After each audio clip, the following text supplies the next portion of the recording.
Hello my dear students Edumath YouTube channel को तुमको स्वागत पिलामाने तृतीय श्रेणी गणित कार्य पुस्तिकार प्रत्येक सप्ताह एवं प्रत्येक दिवसर कार्य को आम आलोचना करूछंती जदि कोनोसी सप्ताह बा कोनोसी दिवसर कार्य को तमे जदि असुविधा होउची ताले तमे चैनल को सर्च करी तमे ता भितरु पाई परिबो। आज पिलामाने ए भिडियो रे आम आलोचना करिबा जे सप्ताह 23 तृतीय एवं चतुर्थ दिनर कार्य ताले देखिनियो कोन प्रश्न तम पई अछि ताको सहजरे केमिति तमे समाधान करि पारिबो। देख पिला माने ये हूँ सप्ताह 23 दिवस 3 कार्य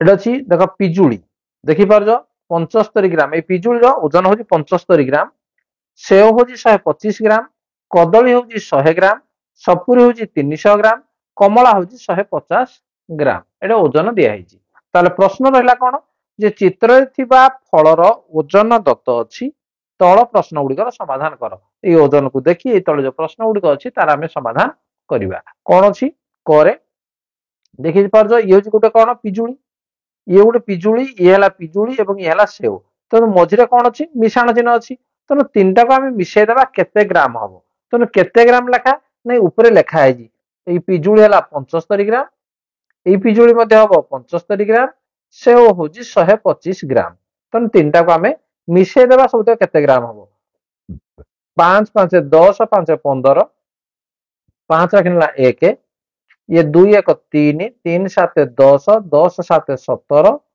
7 रखना 1 ये 1 अच्छी 1 1 2 तेणु समुदाय केते 275 ग्राम। बर्तमान खर देख ये दीटा कदली अच्छी मिशाण दीटा कदली अच्छी मिशाण सपुरी अच्छी आगे आमर कदली अच्छी 100 ग्राम दीटा कदली को तेणु ये है 100 ग्राम ये है 100 ग्राम सपुरी हूँ 300 ग्राम तेणु सबुत मिसेदेवा 100 100 200 ये 300 के 500 तेणु जोग कले हम समुदाय 500 ये ग्राम आम लेखा जाइए। गोरे देख ये कौन अच्छी ये अच्छी कमला अच्छी कमला गोटी हूँ 150 ग्राम से कही 150 ये हूँ 150 एवं पिजुली हूँ 75 ताले या मिसेवा केते हेबो जे ये 150 150 है 300 300 ये 75 है 375 ग्राम जदि तुम पिला मुहरे मुहरे पारना ताले तुम रफ रे मध्ये ताकू मिसेई पारिबो। घ एटा देखो save plus save plus save plus save तेणु सेवटा हूँ केते ने 125 एवं ये मध्ये हबो 125 ये भी हबो 125 ये मध्ये हबो 125 तेणु जदि मिसेला 5 5 10 5 15 5 20 2 2 4 2 6 2 8 2 10 शून्य खेला 1 1 1 2 1 3 1 4 1 5 तेणु सब 500 ग्राम। बर्तमान देख ये पिजुली गोटे अच्छी ये 75 ग्राम ये सेव गोटे अच्छी 125 ग्राम कदली अच्छी ये 100 ग्राम सपुरी अच्छी ये 300 ग्राम तेणु सब गुड़ को मिसई दियो देख 5 5 10 शून्य खेला 1 1 2 3 3 7 10 शून्य खेलना पुणी 1 बर्तमान सहगर को 3 1 4 1 5 1 है 6 तेणु समुदाय के 600 ग्राम है तेणु ये भाव में तुम जोग करी तुम उत्तर लिखि पार। बर्तमान जा परवर्ती प्रश्न नंबर 2 जोगफल को ग्राम रे प्रकाश कर देख ये 16 किलोग्राम ये 300 ग्राम पिला माने तुम जान 16 किलोग्राम 1 किलोग्राम केते ग्राम 1000 ग्राम तेणु 16 किलोग्राम कहले 16,000 ग्राम ये है 300 ग्राम पुणी आम मिसेदेवा मिसेले केते हम 16,300 ग्राम जेहेतु से ग्राम रे प्रकाश कर कही तेणु 16,300 ग्राम देख या भर किलोग्राम छाड़ा आम खाली संख्यातिक लिखिदेवा ताल से ग्राम हो बर्तमान आम जोग करने आवश्यक नहीं 6 किलोग्राम ये 100 ग्राम तेणु संख्यातिक एकाठी आम लिखिदेवा 6,100 ग्राम 83 किलोग्राम 320 ग्राम 83 320 आम एकाठे जोड़ना लिखिदेवा तेणु 83,320 ग्राम देख तुम मान सहज होगा ये पे मैंने सप्ताह 23 तृतीय दिवस कार्य। बर्तमान आम आलोचना करवा चतुर्थ दिवस कार्य देख ये हूँ सप्ताह 23 चतुर्थ दिवस कार्य वियोगफल निर्णय कर क किलोग्राम ग्राम ये देख लिखाई 7 किलोग्राम 650 ग्राम किलोग्राम अलग ग्राम अलग लिखाई तेणु ग्राम रे 3टी अंक अच्छी किलोग्राम जितोटी अंक रही पार तेणु ये 3 किलोग्राम 250 ग्राम तेणु आपको सेमती वियोग कर प्रथम ग्राम आड़ वियोग करवा 0 ରୁ 0 गले 0 5 ରୁ 5 ଗଲେ 0, 6 ରୁ 2 ଗଲେ ହେଲା 4, 7 ରୁ 3 ଗଲେ ହେଲା 4, ତେଣୁ 4 କିଲୋଗ୍ରାମ ଏବଂ 400 ଗ୍ରାମ। ବର୍ତ୍ତମାନ ୟାକୁ ମଧ୍ୟ ସେମିତି ବିୟୋଗ କରିବା। ଦେଖ ଯେ ଗ୍ରାମ ରୁ ବିୟୋଗ କରିବା, 7 ରୁ 5 ଗଲେ 2, 5 ରୁ 2 ଗଲେ 3, 7 ରୁ 3 ଗଲେ 4, ତେଣୁ 400 ଇଏ 32 ଗ୍ରାମ। ବର୍ତ୍ତମାନ କିଲୋଗ୍ରାମ, ଇଏ 5 ରୁ 8 ଯିବନେ 15, 15 ରୁ 8 ଗଲେ କେତେ 7, ତେଣୁ 7 କିଲୋଗ୍ରାମ 432 ଗ୍ରାମ।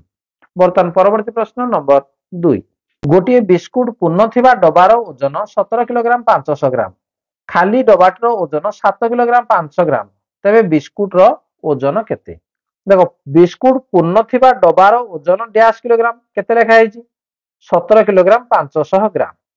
ତେଣୁ ଆକୁ ଆମେ ଲେଖିବା ଯେ 17 କିଲୋଗ୍ରାମ 500 ଗ୍ରାମ, ଆମେ ବିନ୍ଦୁ ଦେଇଦେବା 500 ଲେଖିବା, 17 କିଲୋଗ୍ରାମ 500 ଗ୍ରାମ। ଖାଲି ଡବାର ଓଜନ ସେ ଦେଲା ଯେ 7 କିଲୋଗ୍ରାମ 500 ଗ୍ରାମ। তাহলে বিস্কুটর ওজন কোন হবো, যেটা আমি বিয়োগ করদেবা যে 17 কিলোগ্রাম 500 গ্রাম ফেরানো ইয়ে হলা 7 কিলোগ্রাম 500 গ্রাম বিয়োগ করদেলা কেতে রহিব যে সমুদায় রহিব আউ 10 কিলোগ্রাম। ঠিক আছে, পরবর্তী প্রশ্ন নম্বর 3। 3 নম্বর ক, হরির বিলেইর ওজন 4 কিলোগ্রাম ও গোপালর বিলেইর ওজন 6 কিলোগ্রাম। দেখো ইয়ে হচ্ছে আমার হরির বিলেই, তার ওজন হচ্ছে 4 কিলোগ্রাম, গোপাল বিলেইর ওজন হচ্ছে 6 কিলোগ্রাম, রাজুর বিলেইর ওজন হচ্ছে 10 কিলোগ্রাম। তেবে কাহার বিলেইর ওজন ସବୁଠାରୁ ଅଧିକ ଓ କାହାର ବିଲେଇର ଓଜନ ସବୁଠାରୁ କମ? ତେଣୁ କାହାର ବିଲେଇର ଓଜନ ସବୁଠୁ ଅଧିକ? ଯେ ରାଜୁର ବିଲେଇର ଓଜନ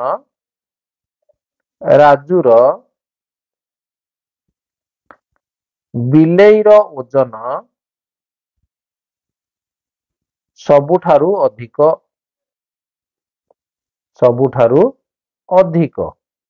ତାପରେ କହିଛି କାହାର ବିଲେଇର ଓଜନ ସବୁଠାରୁ କମ?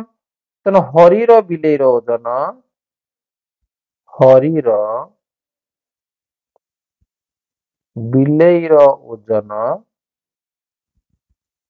ସବୁଠାରୁ କମ।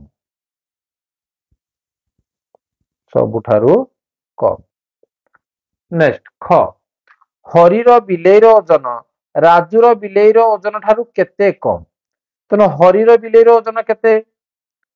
ହରିର ବିଲେଇର ଓଜନ এটা ଆମେ ଲେଖିବା ଯେ ହରିର ବିଲେଇର ଓଜନ ସମାନ 4 କିଲୋଗ୍ରାମ। ରାଜୁର ବିଲେଇର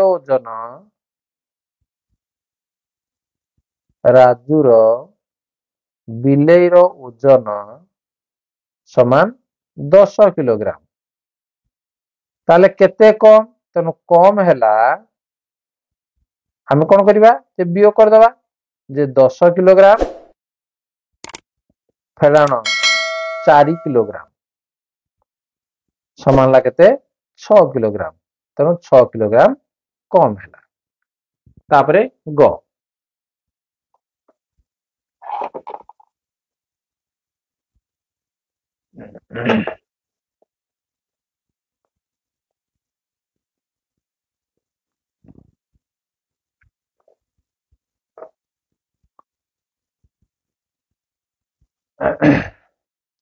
ରାଜୁର ବିଲେଇର ଓଜନ ହରିର ବିଲେଇର ଓଜନ ଠାରୁ କେତେ ଅଧିକ? ସେ ଏକାଟା ମଧ୍ୟ, ତେଣୁ ଅଧିକ ହବ କେତେ କହିଲେ ମଧ୍ୟ ଆମେ ବିয়োଗ କରିବା, କେତେ କମ ହବ କହିଲେ ମଧ୍ୟ ବିয়োଗ କରିବା। ତେଣୁ ହରିର ହଉଛି କେତେ ଯେ 4 କିଲୋଗ୍ରାମ, ରାଜୁର ହଉଛି କେତେ 10 କିଲୋଗ୍ରାମ। ତେଣୁ କେତେ ଅଧିକ କହିଲା ମାନେ ମଧ୍ୟ ଆମେ ସେଟା କଣ କରିବା ନା ବିয়োଗ କରିବା। 10 କିଲୋଗ୍ରାମ ଫେରାଣ ଇଏ ହେଲା 4 କିଲୋଗ୍ରାମ ସମାନ ହେଲା କେତେ 10 ରୁ 4 ଗଲେ 6 କିଲୋଗ୍ରାମ। ତେଣୁ 6 କିଲୋଗ୍ରାମ ଅଧିକ ମଧ୍ୟ ହବ। ତାହେଲେ ପିଲାମାନେ ଇଏ ଥିଲା ସପ୍ତାହ 23 ର ଚତୁର୍ଥ ଦିନର କାର୍ଯ୍ୟ। ତାହେଲେ ପିଲାମାନେ ଯଦି ଏଡୁମିଆ ଚ୍ୟାନେଲର ଭିଡିଓ ତମକୁ ଭଲ ଲାଗୁଛି ତାକୁ ଲାଇକ୍ କମେଣ୍ଟ ସେୟାର କର ଏବଂ ଯଦି ଚ୍ୟାନେଲକୁ ନୂଆ ଆସିଲେ ତାକୁ ସବସ୍କ୍ରାଇବ କରିନିଅ, ତା ନୋଟିଫିକେସନ ବେଲକୁ ମଧ୍ୟ ଅନ୍ କରିନିଅ। ଯେତେବେଳେ ତମ କ୍ଲାସର ଭିଡିଓ ମୁଁ ଅପଲୋଡ କରିବି ପ୍ରଥମ ଭିଡିଓ ତମେ ହିଁ ପାଇପାରିବ। ତାହେଲେ ଠିକ ଅଛି, ଆଜିର କ୍ଲାସକୁ ତାହେଲେ ରଖିବା। ଧନ୍ୟବାଦ, ବାଏ ବାଏ।